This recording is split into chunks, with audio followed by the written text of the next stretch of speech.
আসসালামু আলাইকুম ওরহমতুল্লাহি ওবরকাতুহ। নাহমাদুহু ওয়া নুসাল্লি আলা রাসূলিহিল কারীম, আম্মা বাদ।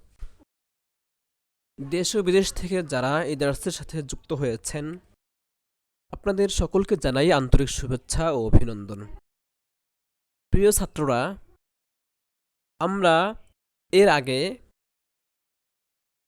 কোন বিষয়ে এই কিতাবে পড়াশোনা করব, কোন শাস্ত্র নিয়ে এই কিতাবে আলোচনা করা হয়েছে, এই কিতাবটি মতন নাকি সরা, মতনের নাম কি, সরার নাম কি, মাতেনের পরিচয় কি, শারেহ রাহিমাহুল্লার পরিচয় কি, এগুলো আমরা সংক্ষেপে জেনেছি। এরপরে আমরা আজকের সবকে ইবারত শুরু করব এবং মূল বিষয়ের দিকে এগোব। প্রিয় ছাত্ররা, প্রত্যেকটি বিষয়ের মৌলিক বিষয় জানার পূর্বে ভূমিকা পেশ করতে হয়, তেমনি উসুলে ফিকহের মূল বিষয়গুলো পড়ার পূর্বে, জানার পূর্বে ভূমিকা হিসেবে এখানেও কিছু ইবারত মাতেন রাহিমাহুল্লাহ এবং শারে রাহিমাহুল্লাহ দুজনই তুলে ধরেছেন। তো আমাদের এই কিতাবে দুটি ভূমিকা রয়েছে। একটি হচ্ছে শারেহ রাহিমাহুল্লাহর ভূমিকা, আরেকটি হচ্ছে মাতেন রাহিমাহুল্লাহর ভূমিকা। আমরা এই কিতাবে তাহলে দুটি ভূমিকা পড়ব। প্রথমে আমরা শারেহ রাহিমাহুল্লাহর ভূমিকা পড়ব। শারে রাহিমাহুল্লাহ ভূমিকার শুরুতেই বলেছেন, বিসমিল্লাহির রহমানির রহিম, পরম করুণাময় অতিশয় দয়ালু মহান আল্লাহর নামে শুরু করছে। তো বিসমিল্লার পরেই তিনি হামদের মাধ্যমে আল্লাহ তাআলার প্রশংসা করেছেন। তারপর সালাতের মাধ্যমে নবী করিম সাল্লাল্লাহু আলাইহি ওয়াসাল্লাম, তার পরিবার পরিজনের প্রতি, সাহাবায়ে কেরামের প্রতি এবং মুত্তাকি পরহেজগার মুমিনদের প্রতি দুরূদ ও সালাম পেশ করেছেন। শারে রাহিমাহুল্লাহ যেমনিভাবে বিসমিল্লাহির রহমানির রহিম, তারপরে হামদ এবং সালাতের মাধ্যমে ভূমিকা শুরু করেছেন, মাতেন রাহিমাহুল্লাহ কিন্তু বিসমিল্লাহ এবং হামদের মাধ্যমে ভূমিকা শুরু করেছেন। প্রথমে শারে রাহিমাহুল্লাহ ভূমিকা বলে শেষ করে তারপর মাতেন রাহিমাহুল্লাহর ভূমিকা উল্লেখ করবেন। তাহলে চলুন আমরা প্রথমে শারে রাহিমাহুল্লাহর ভূমিকা পড়ি। বিসমিল্লাহির রহমানির রহিম। আলহামদুলিল্লাহিল্লাযী জাআলা উসুলাল ফিকহি মাবনান লিশ-শারাইঈ ওয়াল আহকাম। সমস্ত প্রশংসা মহান আল্লাহর, যিনি উসুলে ফিককে বানিয়েছেন শরীয়ত এবং হুকুম আহকামের ভিত্তি। এখানে আমরা সর্বপ্রথম একথা জানা জরুরি মনে করি যে বিসমিল্লাহির রহমান প্রথমে বললেন, তারপর হামদের মাধ্যমে শুরু করলেন। এটা কেন? এর কারণ হলো, মাতেন এবং শারে রাহিমাহুল্লাহ তাসমিয়ার মাধ্যমে এবং হামদের মাধ্যমে যে মূল আলোচনার দিকে এই হামদ এবং তাসমিয়ার মাধ্যমে শুরু করে তারপর মূল আলোচনার দিকে এগিয়ে গিয়েছেন, এটার দুটি কারণ। একটি হচ্ছে পবিত্র কুরআনুল কারীমের শুরুতে বিসমিল্লাহির রহমানির রহিম রয়েছে। কুরআনের অনুকরণে মাতেনও বিসমিল্লাহ বলেছেন। সেই অনুসরণে শারে রাহিমাহুল্লাহ তার খুতবার শুরুতে বিসমিল্লাহির রহমানির রহিম বলেছেন। এরপরে হাদিসেরও অনুকরণ হয়েছে। কেননা হাদিস শরীফে রাসূল করিম সাল্লাল্লাহু আলাইহি ওয়াসাল্লাম বলেছেন, কুল্লু আমরিন জিবালিন লাম ইউবদা ফিহি বিসমিল্লাহ ফাহুয়া আবতার। প্রত্যেক এমন গুরুত্বপূর্ণ কাজ, প্রত্যেক মহান কাজ, যে কাজে বিসমিল্লাহ বলা হয় না সে কাজে বরকত হয় না। তো কোরআনে কারীমের অনুসরণে এবং হাদিস শরীফের অনুকরণে মাতেন এবং শারে রাহমাহুল্লাহ বিসমিল্লাহ বলেছেন, তারপরে আলহামদুলিল্লাহ বলে শুরু করেছেন। আলহামদ, হামদের অর্থ কি? এরপরে হামদের কথা বলতে গেলে মাদাহ এবং শুকরের কথা বলতে হয়। এরপরে হামদের শুরুতে যে আলহামদু আলিফলাম রয়েছে, এই আলিফলাম কোন প্রকারের আলিফলাম সেটি মাতেন রাহমাহুল্লাহর খুতবায় আমি বিস্তারিত উল্লেখ করব। তো শারে রাহমাহুল্লাহ বলেন, আলহামদুলিল্লাহ, সমস্ত প্রশংসা কার? মহান আল্লাহর। আল্লাহ এটি হচ্ছে আল্লাহ পাক রব্বুল আলামিনের জাতি নাম আল্লাহ। আলহামদুলিল্লাহ, সমস্ত প্রশংসা মহান আল্লাহর। আল্লাযী জাআলা উসুল আল ফিকহি, আল্লাযী জাআলা, যিনি বানিয়েছেন, উসুল আল ফিকহি, উসুলে ফিক কাকে বলে? এটার হাদ্দে লাকাবি, হাদ্দে ইজাফি কি, বিস্তারিত সামনে বয়ান করা হবে।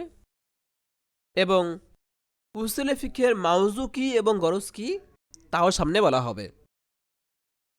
আল্লাযী জাআলা উসুল আল ফিকহি, যিনি উসুলে ফিককে বানিয়েছেন।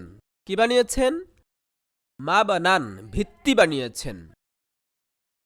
বানায় আবনি, আল বিনায় হলো মাজদার, বানায় আবনি থেকে মা বানান, এটি হচ্ছে ইসমে জরফের সিগা, মা বানান ভিত্তি।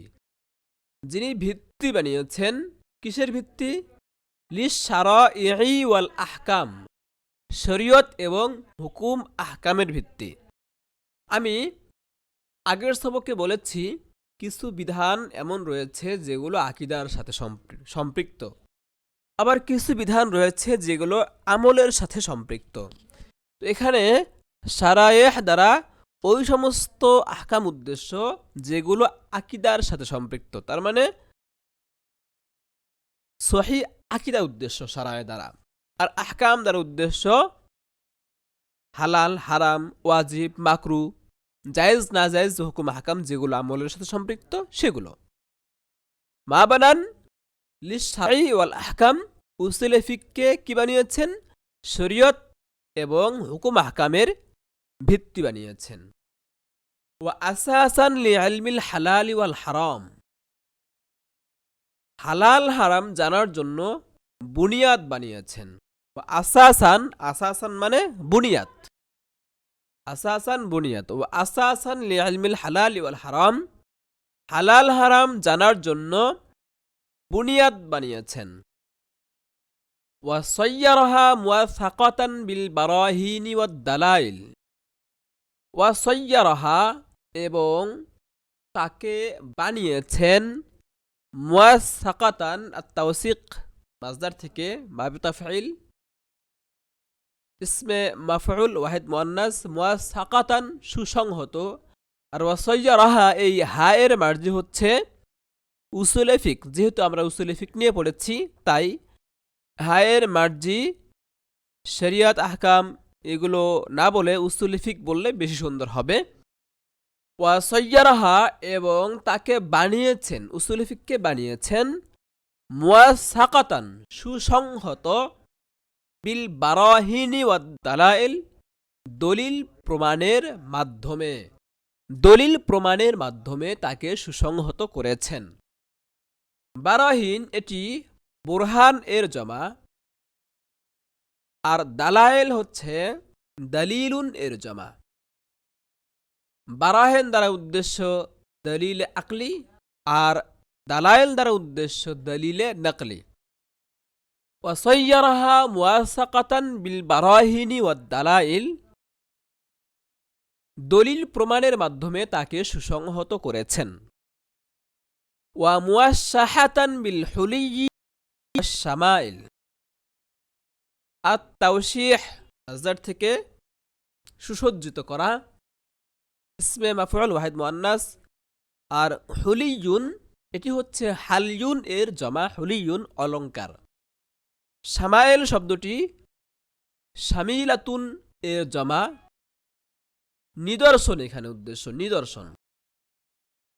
আর হুলিয়ুন ওয়াস শামায়েল, এখানে হুলি দ্বারা উদ্দেশ্য এবং শামায়েল দ্বারা উদ্দেশ্য কি? একটু আগে তো বললাম যে বারাহিন দ্বারা উদ্দেশ্য হলো দলিলে আকলি, আর দালাইল দ্বারা উদ্দেশ্য হলো দলিলে নাকলি। আর হুলি ওয়াস শামায়েল দলিলে শরঈ আবার দুই প্রকার হয়ে থাকে। দলিলে শরঈ দুই প্রকার হয়ে থাকে, কিছু দলিলে শরঈ আকলি হয়, কিছু দলিলে শরঈ কি হয়? নাকলি হয়, আকলি হয় না। তো হুলি দ্বারা উদ্দেশ্য হলো দলিলে শরঈ আকলি, আর শামায়েল দ্বারা উদ্দেশ্য হলো দলিলে শরঈ নাকলি। ওয়া মুওয়াশশাহাতান বিল হুলিয়্যি ওয়াস শামায়েল, এবং অলংকার ও নিদর্শনাবলীর মাধ্যমে সুসজ্জিত করেছেন। ওয়াসসালাতু ওয়াসসালামু আলা সাইয়্যিদিনা মুহাম্মদ, আর দুরূদ ও সালাম বর্ষিত হোক আমাদের সরদার হযরত মুহাম্মদ সাল্লাল্লাহু আলাইহি ওয়াসাল্লামের প্রতি। ওয়াসসালাতু ওয়াসসালাম, সালাত, এই সালাত শব্দের বিস্তারিত আলোচনাও সামনে বলা হবে। আমি এখানে একটু বলি, সালাত শব্দটা আমাদের সবারই জানা যে সালাত শব্দের নিসবত যদি আল্লাহর দিকে হয় তাহলে কি উদ্দেশ্য হয়? রাহমত উদ্দেশ্য হয়।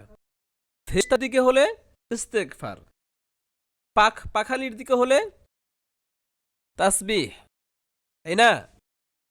তো সালাত শব্দের শাব্দিক অর্থ হলো দোয়া, এখানে দোয়াই উদ্দেশ্য। ওয়াসসালাতু ওয়াসসালামু আলা সাইয়্যিদিনা, আর এখানে সাইয়্যিদুন শব্দটি ওয়াহেদ। সাইয়্যিদুন শব্দটির জমা হচ্ছে সাদাতুন, আসিয়াদুন, সায়াইদু। সাইয়্যিদুন শব্দটি নবী করিম সাল্লাল্লাহু আলাইহি ওয়াসাল্লামের শানে ব্যবহৃত হয়, অন্যদের শানেও ব্যবহৃত হতে পারে। নবীর শানে ব্যবহৃত হয়েছে, যেমন হাদিসে রয়েছে নবী করিম সাল্লাল্লাহু আলাইহি ওয়াসাল্লাম বলেছেন, আনা সাইয়্যিদু উলদি আদম ইয়াউমাল কিয়ামা, কিয়ামত দিবসে আমি আদম সন্তানের সরদার হব, নেতা হব। নবীর ক্ষেত্রে সাইয়্যিদ শব্দের ব্যবহার হয়েছে। এমনিভাবে সাহাবীদের ক্ষেত্রেও ব্যবহৃত হয়েছে, যেমন আমিরে হামজা রাদিয়াল্লাহু আনহুকে নবীজি বলেছিলেন যে তিনি সাইয়্যিদুশ শুহাদা। তারপর হাসান হুসাইন রাদিয়াল্লাহু আনহুমা সম্পর্কে রয়েছে আল হাসান ওয়াল হুসাইন সাইয়্যিদা শাবাবি আহলিল জান্নাহ। তারপর ফাতিমাতু জাহরা রাদিয়াল্লাহু আনহা সম্পর্কেও বলা হয়েছে ফাতিমাতু সাইয়্যিদাতু নিসাই আহলিল জান্নাহ। তো সাইয়্যিদুন শব্দটি নবীর ক্ষেত্রে ব্যবহৃত হতে পারে, অন্যের ক্ষেত্রে ব্যবহৃত হয়। তবে বর্তমান পরিভাষায় ফাতিমা রাদিয়াল্লাহু আনহার বংশধর, যাদেরকে আওলাদে রাসূল বলা হয়, তাদের ক্ষেত্রেই সাইয়্যিদ শব্দের ব্যবহার দেখতে পাই। তো ওয়াসসালাতু ওয়াসসালামু আলা সাইয়্যিদিনা মুহাম্মদ, আর দুরূদ ও সালাম বর্ষিত হোক আমাদের সরদার হযরত মুহাম্মদ সাল্লাল্লাহু আলাইহি ওয়াসাল্লাম, আল্লাযী আজরা হাযিহির রুসুমা ইলা ইয়াউমিদ্দিন, যিনি এই রুসুম কি উদ্দেশ্য? রুসুমের উদ্দেশ্য হলো শরীয়তের বিধিবিধান। যিনি এই বিধিবিধানকে চালু করেছেন ইলা ইয়াউমিদ্দিন, প্রতিফল দিবস পর্যন্ত। উদ্দেশ্য হলো কিয়ামত দিবস পর্যন্ত। আল্লাযী আজরা হাযিহির রুসুমা ইলা ইয়াউমিদ্দিন, যিনি প্রতিফল দিবস পর্যন্ত এই বিধিবিধানকে চালু করে গেছেন।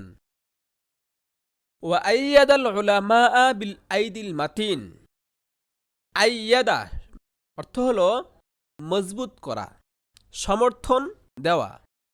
উলামায়ে কেরামকে সমর্থন করেছেন বিল আইদিল মাতিন, মজবুত বলে। তাহলে ওয়া আইয়াদাল উলামা বিল আইদিল মাতিন, উলামায়ে কেরামকে মজবুত বলে বলিয়ান করেছেন। ওয়া আইয়াদাল উলামা বিল আইদিল মাতিন, উলামায়ে কেরামকে মজবুত বলে বলিয়ান করেছেন। ওয়া রাফাআ দারাজাতিহিম ফি আ'লা ইল্লিয়িন, ওয়া রাফাআ দারাজাতিহিম, তাদের মান সম্মান উঁচু করেছেন। দারাজাতুনের জমা হচ্ছে দারাজাত। রাফা এর অর্থ উঁচু করা। বাবে ফাতাহা থেকে ওয়ারাফা দারাজাতিহিম, তাদের বলতে উলামায়ে কেরামের। ওয়ারাফা দারাজাতিহিম, উলামায়ে কেরামের মান মর্যাদা উঁচু করেছেন।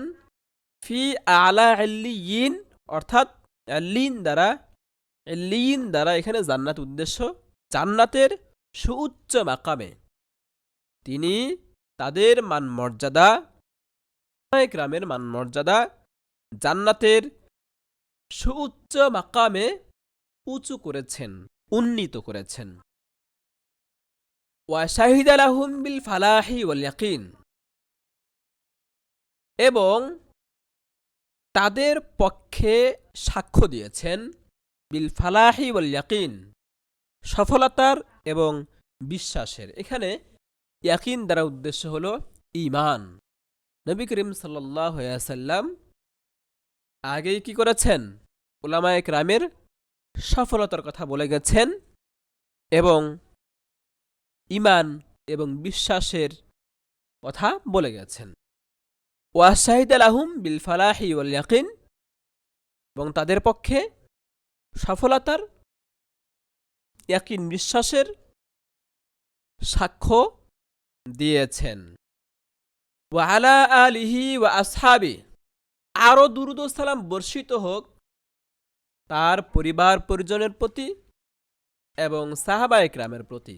ওয়া আলা আলিহি এর আতফ হয়েছে আলা সাইয়্যিদিনা, এই সাইয়্যিদ শব্দের ওপর আলা সাইয়্যিদিনার ওপর আতফ হয়েছে ওয়া আলা আলিহি ওয়া আসহাবি।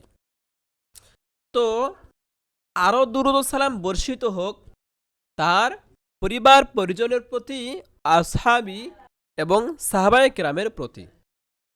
আল হাদিন আল মুহতাদিন, আল হাদিনা যারা সঠিক পথ প্রদর্শনকারী, আল মুহতাদিন যারা সুপথ প্রাপ্ত। ওয়াতাবিঈহিম ওয়াতাবাঈহিম মিনাল আইম্মাতিল মুজতাহিদিন, আরো দুরূদ ও সালাম বর্ষিত হোক তাবেঈন এবং তাবায়ে তাবিঈনদের প্রতি, যারা ছিলেন মুজতাহিদ ইমাম। মুজতাহিদ ইমাম, তাবেঈন এবং তাবে তাবেঈনদের প্রতি। এখানে আলী, এখানে ওয়া আলা আলিহি ওয়া আসহাবি যে বলা হলো, আলুন, আল কাকে বলে এটাও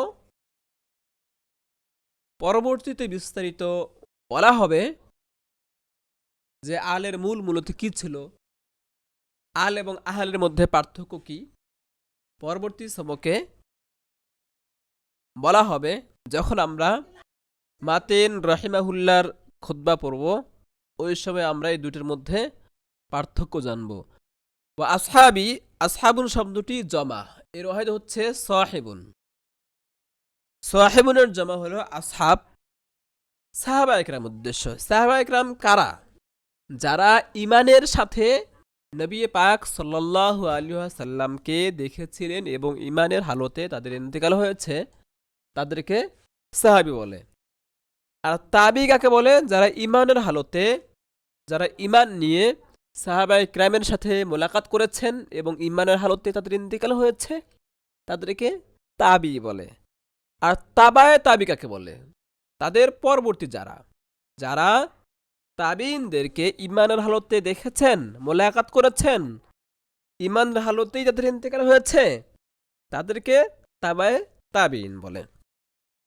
তো ওয়া আলা আলিহি ওয়া আসহাবি, আরো দুরূদ ও সালাম বর্ষিত হোক তার পরিবার পরিজনের প্রতি এবং তার সাহাবায়ে কেরামের প্রতি। আল হাদিন আল মুহতাদিন, যারা সঠিক পথ প্রদর্শনকারী, যারা সুপথ প্রাপ্ত। ওয়াতাবিঈহিম ওয়াতাবাঈহিম এবং আরও দুরূদ ও সালাম বর্ষিত হোক তাদের অনুগামীদের প্রতি অর্থাৎ তাবিঈনদের প্রতি, ওয়াতাবাইহিম এবং অনুগামীদের প্রতি অর্থাৎ তাবায়ে তাবিঈনদের প্রতি, মিনাল আইম্মাতিল মুজতাহিদিন যারা ছিলেন মুস্তাহিদ ইমাম। অর্থাৎ এই কথা বলে ইমাম আবু হানিফা রহিমাহুল্লাহ, ইমাম শাফিঈ রহিমাহুল্লাহ, ইমাম মালিক রহিমাহুল্লাহ, ইমাম আহমদ ইবনে হাম্বল রহিমাহুল্লাহ সহ আরও যারা মুজতাহিদ ছিলেন, ফিখের ইমাম ছিলেন, তাদের জন্য দোয়া করা হলো। প্রিয় ছাত্ররা, আজকের জন্য এতটুকু থাকলো। ইনশাআল্লাহ পরবর্তী সবকে খুতবাটি শারি রাহিমাহুল্লাহর খুতবা যেটি আমরা শুরু করেছি, আমরা পরবর্তী সবকে শেষ করব। তো আজকের জন্য এখানে রাখলাম। আসসালামু আলাইকুম ওয়া রাহমাতুল্লাহি ওয়া বারাকাতুহু।